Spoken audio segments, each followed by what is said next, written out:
Olá, flores e talos, tudo bem com vocês? Prontos para mais um vídeo daqueles que eu sempre peço para que vocês estejam com o caderno na mão? Hoje nós vamos falar de diabetes. E diabetes é algo tão comum, mas ao mesmo tempo com tantas situações a serem esclarecidas. Então eu vim aqui. Vocês vão ouvir o barulho de cachorro, vão ouvir o barulho do mar. Eu estou uma mini férias, podemos dizer assim. Em 3 dias eu tirei para descansar ao invés de ir para aula. Eu matei a aula.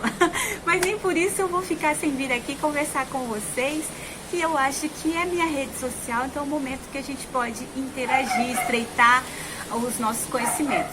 E uma das minhas alunas me pediu para falar então sobre os protocolos, os cuidados, como que a gente pode ajudar uma pessoa diabética. E lá no meu dia a dia também de atendimento, eu tenho alguns pacientes com diabetes, mas eu quero que você entenda aí. Apesar de ter 3 tipos de diabetes, o tipo 1, que geralmente aparece na juventude, enquanto criança ainda. O tipo 2, que era para aparecer na maturidade, mas já tem aparecido em crianças pelos maus hábitos. E o tipo 3, que talvez você nunca ouviu falar, sim, mas que é o Alzheimer. São 3 tipos, então, de diabetes. O Alzheimer também é um tipo de resistência insulínica. Todos eles partem pelo mesmo princípio. Mudança de estilo de vida favorece uma remissão da doença. Isso quer dizer o quê, Luciene? Isso quer dizer o seguinte, que quando nós tomamos para nós a importância do autocuidado, nós melhoramos doenças crônicas como estas, ditas incuráveis. Nós não vamos ter a cura, nós vamos ter a remissão. Isso significa que nós vamos ter a doença sem manifestar os sintomas. Assim como quem tem fibromialgia, Luciene Borlotti. Assim como a mulher que está no período do climatério ou já entrou na menopausa, eu também. Assim como quem está fora do peso, sabendo que a obesidade é uma condição clínica de uma inflamação crônica.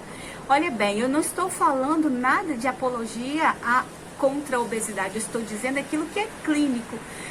Se aceitar, nós precisamos nos aceitar sempre, em qualquer peso, mas sabendo que o nosso peso extra pode nos trazer vários problemas metabólicos. Então nós precisamos cuidar desta parte para a nossa saúde. E aí todos eles têm algo em comum. Qual é esse algo em comum? É tomar para nós a responsabilidade daquilo que nós colocamos no nosso prato.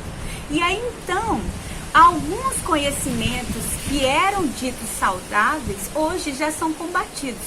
Um deles é que a base da pirâmide alimentar deveria ser de carboidratos, preferencialmente integrais. Eu quero que vocês entendam o seguinte, carboidrato é carboidrato, integral ou industrializado. O problema do industrializado é o acréscimo a mais, e porque perdeu fibra. Mas o carboidrato integral, ele não perdeu fibra, mas ele continua sendo tijolinhos de glicose. E se você tem diabetes, o seu pâncreas tem alguma deficiência, seja na produção de insulina, ou seja, como é que eu posso falar assim, na identificação do papel da insulina. Tem pessoas que têm diabetes tipo 1, não produz insulina, por isso que ele precisa tomar insulina de adição. Tipo 2 e tipo 3 produzem insulina, mas tem resistência à insulina. Ela tem dificuldade de ser reconhecida pelos receptores. Mas qualquer um tipo dos 3 diabetes, se você é hipertensa, se você tem uma outra doença metabólica, doenças crônicas em geral, se beneficiam quando nós restringimos a concentração de carboidrato no prato, mesmo os carboidratos saudáveis. E quando eu falo saudável, eu não estou falando de grãos integrais, eu estou falando de alimentos do jeito que Jesus deixou, eu falo, que são as féculas, sim, o arroz com feijão, sim, o macarrão, apesar de que eu sou contra um pouquinho o glúten, mas contra não, né? Por conta da autoimunidade, quem tem doença autoimune deve evitar, sim, o glúten. Então, mas se você souber comer, até esses alimentos podem entrar. E eu falo para vocês, fazendo trocas simples. Pela manhã as pessoas têm o hábito de comer ou um pão ou 2 fatias de pães, e passar margarina e tomar suco de laranja. E aí, gente, vamos fazer uma pequena troca? Vamos comer 2 ovos, passar manteiguinha nesse ovo, ou colocar azeite, ou uma colher de óleo de coco, e ainda, ao invés de ser um suco de fruta totalmente natural, integral e cheio de frutose, por que não fazermos o suco da cura, que é o suco de vegetais ou o suco detox? Eu tenho ensinado bastante por aqui. Então, quando a gente faz essa troca pelo café da manhã, tirando o pão, que é carboidrato, colocando o ovo, que tem gordura boa e proteína, temos mais saciedade. Então, nós reduzimos o risco de aumentar a grelina, que é o hormônio da fome, aumentamos a chance de aumentar a leptina, que é o hormônio que dá a saciedade. Olha que legal. E quem tem diabetes tem uma fome de leão. E aí, por quê? Está comendo muito carboidrato. O que você achou dessa mudança? Se você não consegue mudar radicalmente das 2 fatias de pão integral para os 2 ovos, faça o seguinte: fique com uma fatia de pão e continue com os 2 ovos. E você vai ver que daqui a pouco você consegue, quem sabe, se libertar desse carboidrato pela manhã. Porque pela manhã nós temos alguns hormônios que, quando nós adquirimos carboidratos, eles fazem efeitos danosos a nós. Então era bom que pela manhã nós nos abstêssemos destes carboidratos. E eu não estou falando isso de uma invencionice da minha cabeça. São estudos feitos e comprovadamente mostrados que pela manhã não é um horário bom para comermos carboidrato. E aí o melhor horário seria na hora do almoço ou no lanche da tarde. Então, por que na hora do almoço, ao invés da gente ir direto naquele pratão de arroz ou de macarrão ou de polenta, e depois a gente colocasse a proteína, porque a carne vem depois, e aí então, por último, se sobrar espaço, eu coloco uma folha de couve ou então de alface e um tomatinho. Não, vamos fazer o contrário. Vamos primeiro para os vegetais. Os vegetais crus, a salada primeiro. Se você é fino, chique mesmo, coloque num pratinho de sobremesa, coma primeiro, mastigando, mentalizando, mandando um sinal químico para o seu estômago produzir mais as enzimas digestivas de proteína, tá certo? Mas se você é como eu, coloca na metade do prato, faz assim, ó, pega o prato que você vai colocar, metade dele é de salada. E seja ousado, pare com esse negócio de colocar só alface, tomate e pepino. Coloque folhas, vá fazendo rodízios de folhas. As brássicas, que é a couve, o repolho, a rúcula, são excelentes fontes de enxofre. E essas fontes de enxofre são detox, vão ajudar o seu fígado. E quem tem diabetes e outras doenças metabólicas tem um fígado bem exigido. Então nós vamos tirar a sobrecarga do fígado, tá certo?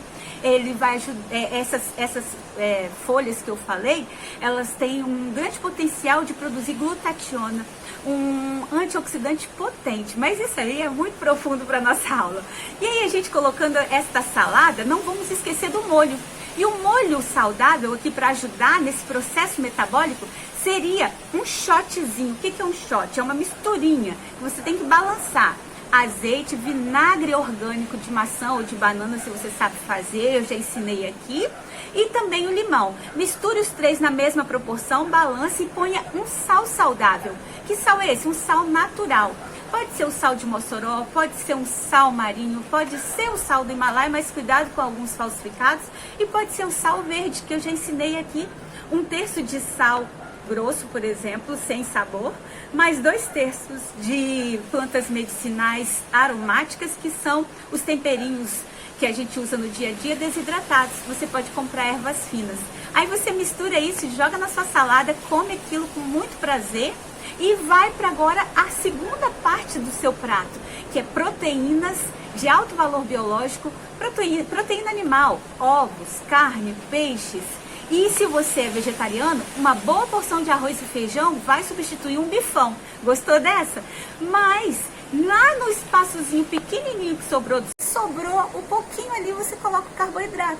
Pode colocar até um macarrão que você tem hábito de comer. Eu não como por conta da doença autoimune. Se você, além de uma doença metabólica, tem uma doença autoimune, é bom se abster de alimentos inflamatórios. E eu sempre falo aqui quais são, mas hoje não é a nossa função falar deles, ok? E aí no café da tarde? O café da tarde como uma fruta.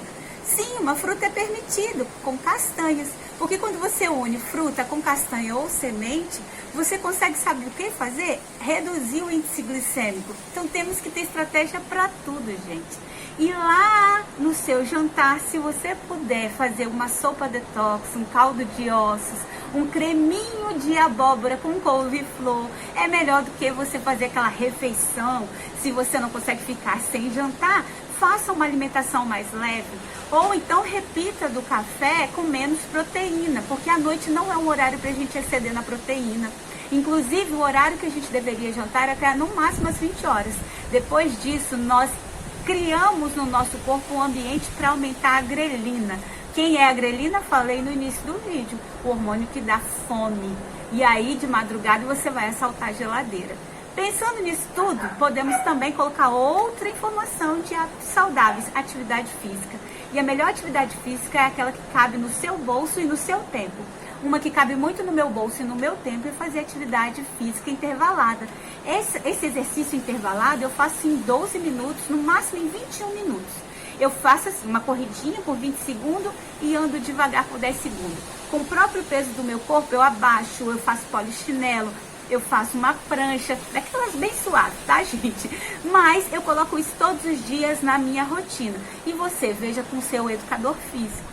E em falar em profissionais, você consulte um nutricionista que fale sobre alimentação funcional para ele te dar mais estratégias além dessa que eu já te falei, das proporções no prato. Consulte o educador físico para que ele possa criar um protocolo de atividade física e consulte o seu terapeuta, o seu médico ortomolecular, para que possa prescrever fórmulas específicas para vocês. E quem tem doenças metabólicas e doenças autoimunes, são 5 nutrientes que são extremamente importantes. Quem? Magnésio, vitamina D3, vitamina K2, ômega 3, no caso especial do diabético, o cromo. Mas, no geral, essas pessoas têm pouca energia, então a vitamina C. A vitamina C, ela tem uma equivalência molecular com a glicose, mas ela não faz o dano da glicose. E quem come muitos carboidratos, muitos açúcares, quem tem resistência insulínica tem dificuldade de colocar a vitamina C para o lugar. Gente, a vitamina C é tudo de bom, né? Ela é antioxidante, então ela é anti-envelhecimento, ela aumenta a nossa defesa, ela aumenta os processos cicatriciais. Então, quando a gente controla o diabetes, nós conseguimos melhorar a eficiência da ingesta de vitamina C. Isso quer dizer que a gente vai conseguir colocar esse nutriente onde deve colocar. Mas essa conversa vai ficar muito longa.